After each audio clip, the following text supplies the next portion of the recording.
आपको एक टेबल यहाँ पे दिखाई दे रही है जहाँ पे सीरियल नंबर लिखे हुए हैं, नेम लिखे हैं कुछ स्टूडेंट के, उनका जेंडर लिखा हुआ है मेल फीमेल, उनके रोल नंबर लिखे हुए हैं, हिंदी इंग्लिश मैथ के मार्क्स लिखे हुए हैं, टोटल नंबर है और उनका ग्रेडिंग है।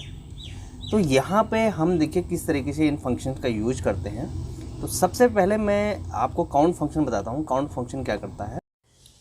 काउंट फंक्शन क्या करता है कि जिसे किसी की गिवन रेंज में जितने भी ऐसे सेल हैं जिनमें न्यूमेरिक टाइप की वैल्यू है, उन सेल्स को काउंट करके आपको बताता है। इस कॉलम में आप देखिए यहाँ पर क्या है कि कुछ जगहों पर आपका टैक्स लिखा हुआ है और कुछ नंबर है, 2 बच्चे जो से एब्सेंट है तो उनके लिए यहाँ पे ए लिखा हुआ है। तो अब हम यहाँ पे काउंट करते हैं और मैं यहाँ से सिलेक्शन दे देता हूँ। आप इसको मैनुअली टाइप कर सकते हैं और मैं एंटर कर दे रहा हूँ।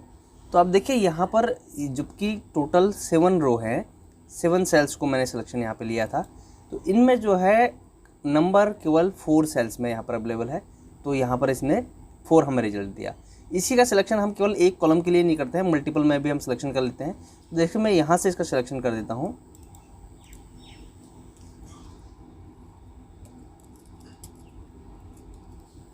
और ये पूरा रेंज में यहाँ पे दे रहा हूँ। और अब देखिए क्या इसका आंसर आता है। तो 10 आ रहा है। देखिए 6 नंबर यहाँ पे हैं और 4 नंबर यहाँ पे हैं, तो ये 10 आपका आंसर आ जाएगा। काउंट फंक्शन केवल न्यूमेरिक वैल्यू को काउंट करता है। काउंट फंक्शन सारे सेल्स को काउंट कर लेगा जो भी एम्प्टी नहीं है, उनमें चाहे किसी भी तरीके के डेटा हो, चाहे वो नंबर हो, कैरेक्टर हो, कोई सिंबल हो या कोई रॉन्ग वैल्यू भी हो, तब भी उनको वो काउंट कर लेता है। अब देखिए जिस तरीके से हमने अभी काउंट फंक्शन देखा था, सेम उसी तरीके से काउंट ए फंक्शन है। काउंट ए फंक्शन क्या करता है, वो न्यूमेरिक भी टेक्स्ट भी, यानी कि किसी तरीके की भी वैल्यू, अगर किसी सेल में कोई भी वैल्यू है तो कोई भी किसी तरीके का भी डेटा है उसको वो काउंट कर लेगा। तो आप देखिए यहाँ पे मैं इस तरीके से सिलेक्शन करता हूँ। तो देखिए अब इसने इंग्लिश इस सब्जेक्ट को भी यहाँ पे काउंट किया क्योंकि ये एक टेक्स्ट वैल्यू है, यहाँ भी टेक्स्ट है, यहाँ भी टेक्स्ट है, तो इसने सारे काउंट कर लिए। तो टोटल जो मेरा सिलेक्शन था वो 7 सेल का था, तो यहाँ पर अब काउंट हो चुका है।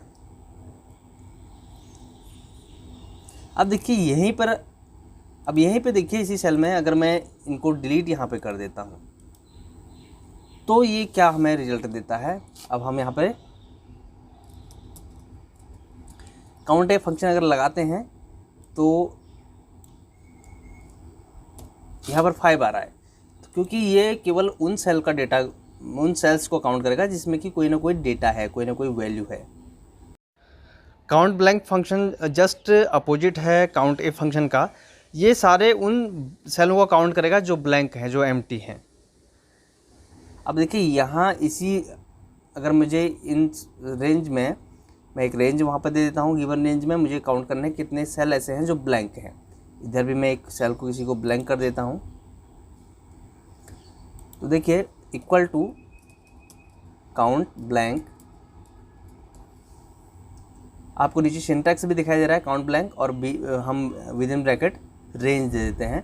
तो रेंज मैं यहाँ से दे रहा हूँ, इसमें हमने नंबर एंटर किया था और एंटर मैंने कर दिया है। तो देखिए इस पूरे रेंज में 3 सेल ब्लैंक हैं, ये बता रहा है। काउंटिव फंक्शन क्या करता है, वो किसी भी रेंज में जो भी हम क्राइटेरिया वहाँ पे देते हैं, कुछ कंडीशंस हम देते हैं, उस कंडीशन के अकॉर्डिंग जो भी सेल सेटिस्फाई करती हैं उस कंडीशन को, उन सारे सेल्स को ये काउंट करके आपको बताता है।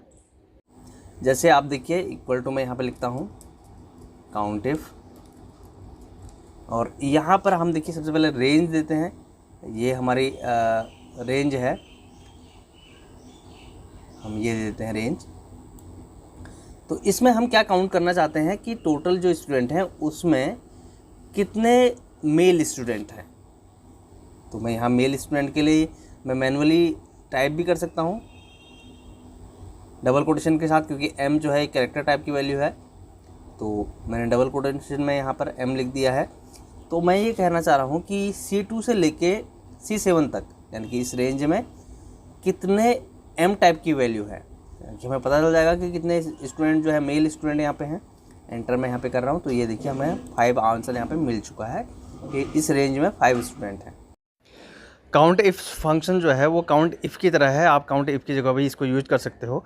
बस इतना डिफरेंस है इसमें कि हम इसमें मल्टीपल क्राइटेरिया अपना डाल सकते हैं, हम मल्टीपल कंडीशन लगा सकते हैं उसमें, उसके अकॉर्डिंग जो भी हमारी कंडीशन को सेटिस्फाई करेगा उन सेल्स को ये काउंट करता है। तो अब देखिए इफ्स, इसमें हम देखिए यहाँ पर आप सिंटैक्स में इसके देखिए क्राइटेरिया रेंज हम दे देंगे और उसमें हम फिर उसका क्राइटेरिया 1 क्राइटेरिया 2 इस तरीके से फिर हम मल्टीपल हम इसमें दे सकते हैं। तो सबसे पहले देखिए मैं यहाँ पर ये क्राइटेरिया दे रहा हूँ, इस रेंज में मुझे पता करना है कि कितने मेल है।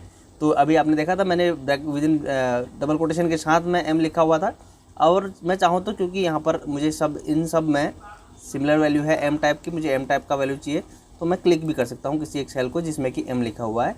तो मैंने यहाँ पर C2 क्लिक कर दिया है। अब देखिए कॉमा, अब जैसे मैंने कॉमा लगाया फिर यहाँ पर आप देखिए क्राइटेरिया रेंज 2 का यहाँ पर हमें ऑप्शन दे रहा है। अब क्राइटेरिया 2 मुझे क्या चाहिए, मुझे ऐसे स्टूडेंट चाहिए जिनका कि ग्रेड C है। मुझे पहले तो M मतलब मेल स्टूडेंट चाहिए और वो स्टूडेंट चाहिए जिनका ग्रेड C है।